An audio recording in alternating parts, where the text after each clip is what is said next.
to do stuff. I like to learn stuff. And the only way you do that is you got to get involved. So that's what I do. Just keep doing stuff. There's so much out there.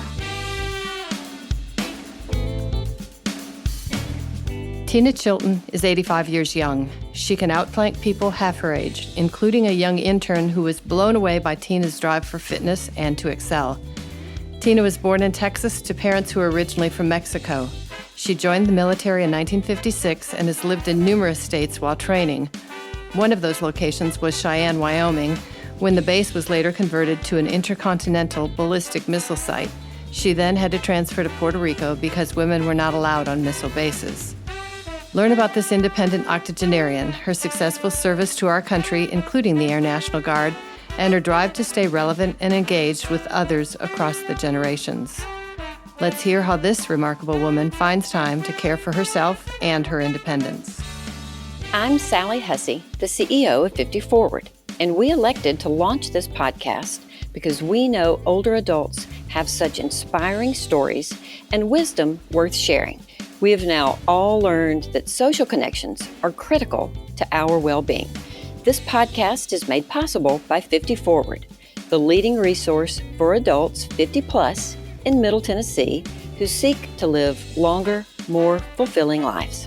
You're listening to Squeeze the Day, where we talk to extraordinary people over the age of 50 who are living their best life now.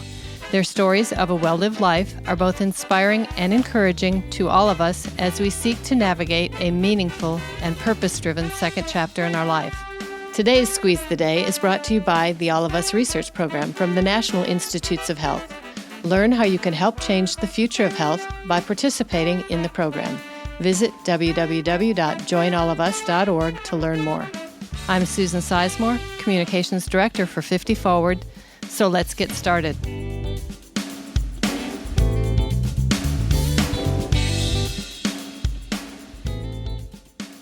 Welcome, Tina. We're excited to learn about your focus on health and wellness at the age of 85. You're such an inspiration. First, will you tell us a little bit about that legendary story when you outflanked an intern who was in her late teens and very fit? I know your stamina continues to amaze folks who know you. Well, when I first came to the senior center and I did the strength class, I didn't even know what a plank was. But Lisa Maddox is a very good instructor. And she made sure that we did it right, and she made sure that we did it for as long as we could. She is tough. So I guess that young lady didn't have a chance. Why do you stay so focused on being active? I guess I'm just that kind of person. I'm really just naturally lazy, but I like to do stuff. I like to learn stuff. And the only way you do that is you got to get involved. So that's what I do. Tell us about one of your average days when you're super busy. Well, I spend a lot of time at the senior center. And so I'll do maybe yoga. And then later on, I go home or I do running around, allergy shots, that kind of stuff. And then I'll come back and do Zumba. And now they have this class called King Gong. I do that too. And then I get home and I do whatever needs to be done, wash clothes or whatever. I try not to do too much cleaning because that's not my favorite thing to do. Then I'm just more or less in for the night. So 3 classes in a day is not unusual for you, though. No, that's not unusual. That's amazing. I want to talk a little bit more about your roots. You were born in Texas, but you moved around a lot. Tell us why that was and how moving and living in so many locations impacted your life. I was born in Texas. My parents came from Mexico. They were not illegal, but they didn't become citizens. We left Texas when I was 3 years old. We moved to Michigan, and then I went to school there.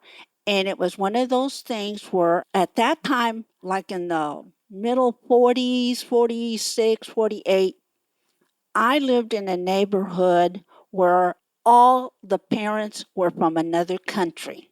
We were all first-generation Americans. The rest came from somewhere else.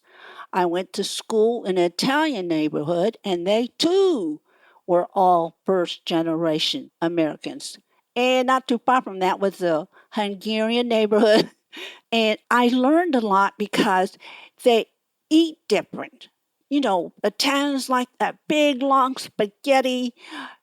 The Polish people had the best pastries, and the Hungarians just really play that violin. So when you expose to different people, to me, it's like, I guess that's where I got this thing where I want to know, what do you do? Why, how come you do this or why? And so I've always been curious. I may forget what you tell me, but I have to know. And I think that's one of the reasons I like to travel. You learn so much. And then from there, except for vacations, we used to go northern Michigan Lake. My dad used to rent a cabin. We used to do during the summer. And I just stayed in Detroit. That's where I'm from. And then I joined the military. I joined the military because I wanted to travel. And at that time also, there used to be the draft for males. And several of my brothers got drafted, and one went to Germany and had a cousin that went to Korea, that kind of stuff. And I just thought, oh, isn't that great? I want to do that. So I joined the military. So let's talk a little bit about the commitment to service. It's part of your DNA. Why do you think that is? I liked it. I'm from the generation that you did what people told you to do. It's like we didn't battle or whatever. It's like they said, you got to stop at the red light. When you walk into school, we stopped at the red light. We didn't well, the heck with them. I mean, I'm not saying we didn't do some crazy things, but we did. Then I went to Texas for my training. Oh, it was so hot. I was in San Antonio. I had never been that dark in my life because all your exercise and stuff is outside. And then from there, I went to tech school in Wichita Falls, and that was my technical school. And then I was stationed for my first permanent station was in Cheyenne, Wyoming, which was Francis E. Warren Air Force Base. And that too was a technical training school. And I was permanent party. I was assigned to a transportation squadron. I wasn't teaching anybody, but that was part of my job. And then they made it into a continental ballistic base. Women were not allowed at that time to be at that kind of base. So they shipped a whole bunch of us to different places, and I went to Puerto Rico. There's several of us who went to Puerto Rico, and I was there till I got married because there was somebody here from Nashville that was stationed there, got married, got pregnant, and at that time, women had to get out of the military. You couldn't be pregnant. And now it's different. Now they have maternity uniforms and all this kind of stuff. They've come a long ways. So my ex, we got divorced later, but he never liked the military. He didn't like to be told what to do. He wasn't ugly about it, whatever, but I guess maybe he was just too intelligent and says, why do it that way? This way is better and that kind of stuff. The military, you have to do what they tell you. But he did like to get good pay. So if there was a job like we came to Nashville after we got out, and I had a daughter that was born in Puerto Rico, and we went to Virginia. Hampton, Newport News. And I had a daughter there in Virginia. And then we weren't there, I don't think, even a year. And then we went to Columbia, South Carolina, stayed there 8 months. Then I went to Atlanta, Georgia, had a daughter there. We were there about 3 years or so. That was when Kennedy was shot also. We lived in Atlanta. Then we went to Tulsa, Oklahoma. We were there a year. Then we went to Richmond. We stayed there for several years. And then we went to Long Meadow in Massachusetts. We were there like 4 years. And see, like I said, every time you go to different places, you learn different things. Because people have a tendency to think that people from the North are rude. They are not rude. They're just not as friendly as Southerners. They don't care if you don't say hello to them or whatever. Like I said, with the South, they're like, hi, y'all, what you doing?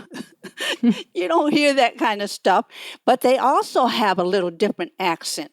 They put R's at the end of their words. We were there like 4 years.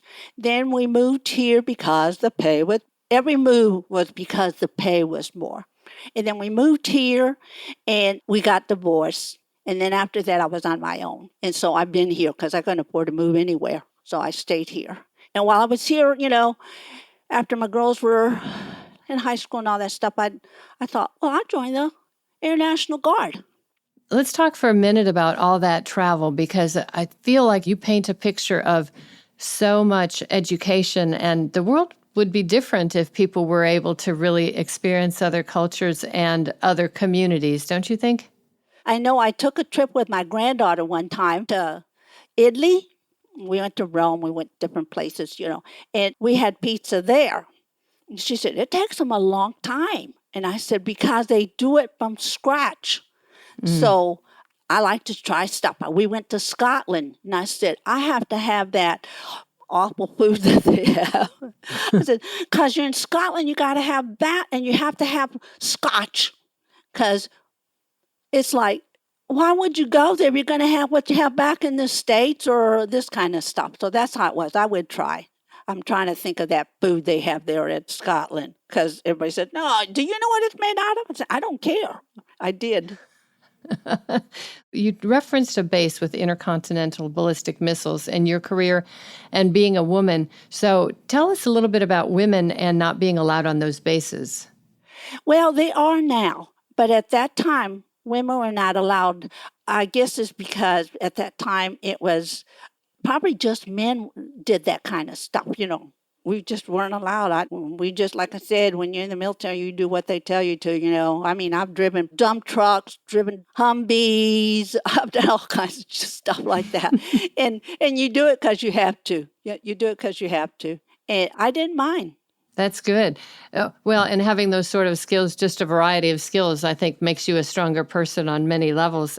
You joined the Air National Guard, and I want to know why that was so important to you, and I'd love to hear some of your experiences with the National Guard. I joined the Air National Guard because I like to travel. And when you join the Air National Guard every summer or any time during the year, you go for 2 weeks training out of your home base, which was here in Nashville. So we went to Hawaii, we went to Montana, we went to Sicily, we went to different places, Arizona, and you just learn, because when I was in Montana, I remember I was working away and it was hot, but I could function. I hate the heat. And I die in the South. It's too hot. I die. And I said, what temperature is it here? And somebody said, it's 93. It's a dry heat. Cheyenne, Wyoming was also a dry heat. And I can function better. And I know, like I went to Arizona. They have this Organ Pipe National Park. Nobody wanted to go because, the whole group goes, but you get some time off. And so I said, I want to go see. So I rented my own car. It's right on the border of Arizona and Mexico. And I'm driving my car going, there's nobody there. And I'm get out of the car and I look around. I said, oh, these cactus are really hot. And halfway through the trip, I decided there's probably snakes here. And I'm by myself. I said, I can get bit and nobody would find me. So I jumped back in the car. The rest of my trip was in the car. But I did things. It was the same thing. We went to the Grand Canyon, and I wanted to go someplace else also. And I couldn't get anybody to go. So I thought, well, I'll just rent a car. And I went by myself. Other people went too, but they went on their own. And it's different. It's different. Different states, depending on their location. Winters are different. Summers are different. I know when we were in Montana, went to the Glacier National Park in July. And in the mountains, they had like 6 inches of snow. And I remember when I went one place, I was taking my jacket, and my gloves and all this stuff. And it was in the middle of the summer. And they said, Tina, you are such a wimp. And guess what? It's cold in the mountains. It's cold in the mountains. And they were buying jackets and everything else at the, the little tourist shops and all that stuff. And it's like I had the last laugh. We went Germany, Sicily, all kinds of places, Hawaii. So I like that. And I got out when you have to get out. You get a certain age and it's time for you to go. So I left. But I love my military.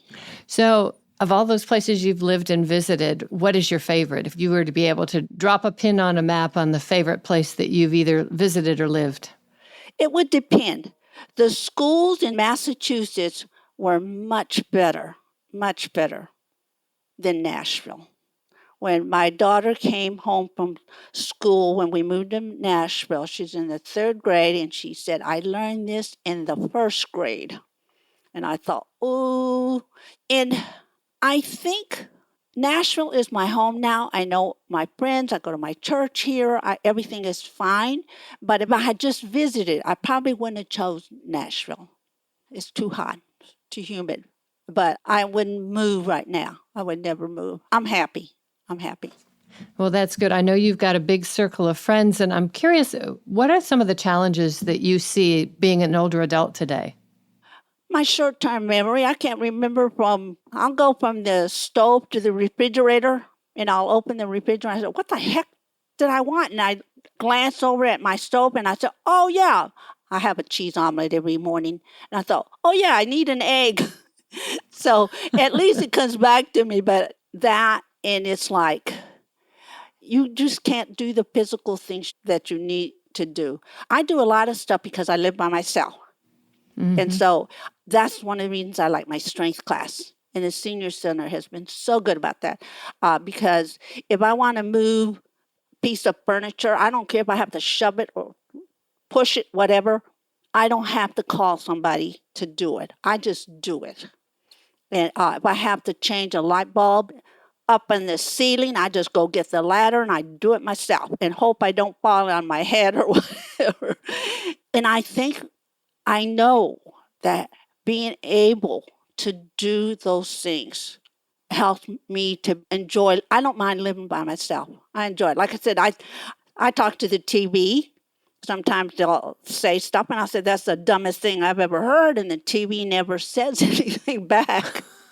So, and if I was someplace else, we have political different views, and I know some people would say something. So I'm happy with myself, and hoping I don't have to move ever to a nursing home. But I told my kids, if I need to go to a nursing home, you send me to a nursing home. A lot of parents don't want to go to a nursing home.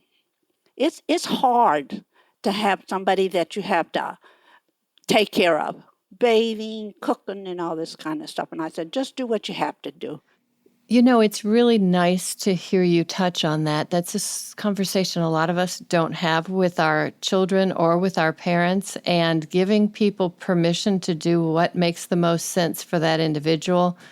That's a real gift, and it's a hard conversation to have, but I'm glad you brought that up because it's not the sort of thing that I would think about, but we all should be preparing ourselves and our families for the possible eventualities. Yeah, I think the reason I mention that is because I do have older friends. And I have had my older friends said, I told my family they never better put me in a nursing home. And so I thought, yes, put me in a nursing home. If you have to put me in a nursing home, put me in a nursing home. You have a great love for activities and especially exercise programs. Tell us about that. I mean, I've done all kinds of stuff. I took ballroom dancing. I took fencing. I did tennis. I did all kinds of stuff. I'm always trying something. I like everything I do, and if I don't like it, I quit. So what about pickleball? I really like pickleball. But I had so much going on. I said, you can't do it all. You can't. I was going from this to this to this, and I was like, oh, you do have to clean the house occasionally. You do have to wash clothes. So I gave that up, but I encourage anybody. I really enjoyed it. But I mean, I like my yoga. I like my Pilates. I like all that stuff. And also, the senior center for me, it's good for my mental health because I can talk to people. And I guess that's why I don't mind going home and being by myself because it's like I get on my talk. And if you listen, boy, you can't get me to stop. So, we talk a lot about exercise and staying physically sharp. What do you do to stay mentally sharp? Well, I've never been mentally sharp. Most everything I do, it's the things I do is like I don't know whether this even counts, but it's like right now they have a documentary on the Holocaust and Americans on a public station when they had the Civil War on the public station. I love American history, and they do such a good job. And I like nature. I love those nature programs. I like to see turtles when they hatch their eggs out in the sand and then they go, and I feel bad when I see fish getting tied up with nets and all that stuff because of the fishermen and things like that. And I don't know whether that's considered mentally sharp or not, but I hardly ever watch cable because public station has plenty, of stuff to see. I like the puzzles, but I cheat sometimes. I have to look at the answer. When I'm killing time, I have an iPad. When I'm killing time, it's like, okay, it's too early to leave. And wherever I go, I always get there too early. And I always have a book, always, always, because I love the library. And so if I get to the doctor office too early, it doesn't matter. I got something to read. And I like to read almost all kinds of stuff. I read nonfiction, fiction, light. Mm-hmm. So, what sort of tips do you have for people who are listening and for all of us to stay vibrant as we age? I think they should try anything that they would like and have never done, and they're physically able to. Because especially like at the senior center, when we first start doing our weights or stuff like that, you just pick up a small weight and then you build yourself up. And if you never get to 10 pounds, so what? I just keep doing stuff. There's so much out there. What is one piece of advice that your parent or maybe an older adult shared with you that at the time you thought was silly, but now it rings true to you in your everyday life? Okay, I didn't think this was silly because it would upset us sometimes, but I learned from my dad. I have 5 sisters and 4 brothers. There's a whole bunch of us. That if we had a disagreement, like in the middle of the summer, school's out, and no, it's my turn, it's this and all this kind of stuff. It's like if we went and griped to my dad, he would say, you settle it between you all, you discuss it, and if you can't settle it, I will settle it. And most of the time, we didn't like the way he settled it. So we learned. We discussed it, whatever. We didn't get my dad involved or whatever. And the other thing was my mother. She's really kind. And she, don't judge. Don't judge. Don't judge. Sometimes it's hard, but don't judge. It doesn't matter whether they're pink, orange people, the lifestyle is different, whatever. Do not judge. And so it's like, try, try, try. And she was really kind. How beautiful. What a great perspective to have and to teach your children. We didn't like the decisions my dad made, but we didn't realize that he was teaching us something.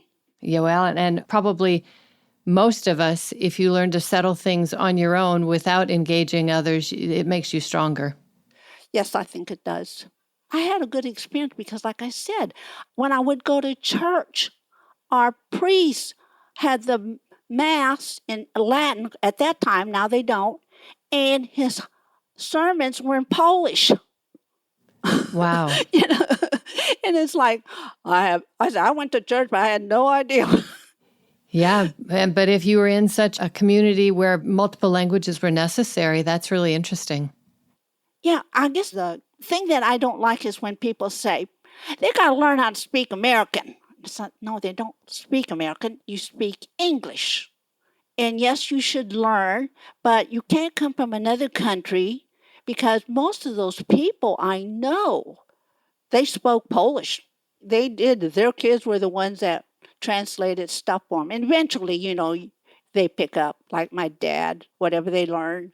But you just can't come in and all of a sudden start speaking English. Right. And when you look back, most of us, our roots came from other countries, some generation back. So, Yeah, if you have time, watch that. It just started Monday, the Holocaust and Americans. And they go on to tell us about what we did to the Indians, to, other things we did for people coming here. We aren't all that great. We Americans had our little flaws too. So. So I have one final question for you, and that is, Tina, what is it that you do to squeeze the day? Eat. I love dessert. I like dessert. My weakness, my big weakness is ice cream. And I don't buy it very often because it's almost like an addiction. If I buy a half gallon, in 3 days it's gone. And I like to read. Almost at the end of the day, I read, and I say my prayers. I say my prayers in the morning and at night. It's a good life. Well, thank you for joining us today. What an amazing life of leadership we're witnessing from interviews and stories such as yours. Now we challenge everyone listening to go squeeze the day.